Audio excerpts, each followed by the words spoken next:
Magandang umaga po sa ating lahat. Narito po ang ating weather update. Yung mahinang habagat ay tuloy na pong kumikilos palayo sa ating kalupaan. Ngayong araw, naapektuhan ng habagat itong kalurang bahagi ng Southern Luzon at kalurang bahagi ng Visayas.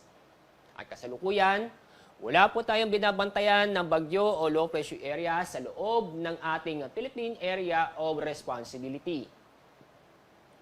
At sa ating magiging lagay na panahon ngayong araw, ang Palawan ay makakaranas ng maulap na kalangitan na may tsansa ng mga kalat-kalat na pag-ulan at thunderstorm. Samantala, ang lalabing bahagi ng Luzon kasama ang Metro Manila, ganun din po sa buong Kabisayan at Mindanao ay magiging maganda at maliwas sa panahon. Naasahan po natin halos buong araw ay bahagyang maulap ang kalangitan. Mainit na panahon ang inaasahan po natin ngayong araw, lalo na po sa bandang tanghali o sa hapon. Pero may tsansa pa rin ng mga isolated na mga pag-ulan dahil sa mga localized thunderstorm. At sa mga nagbabalak pong pumalaot, safe naman po dahil inaasahan po natin na magiging banayad hanggang sa katamtaman ng pag-alon sa buong bansa.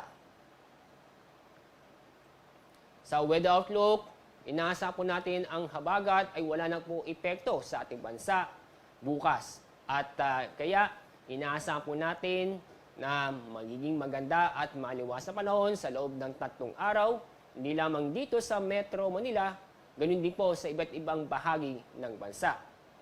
Pero may chance pa rin ang mga thunderstorm kung saan magbibigay ito ng mga biglaang buhos na ulan.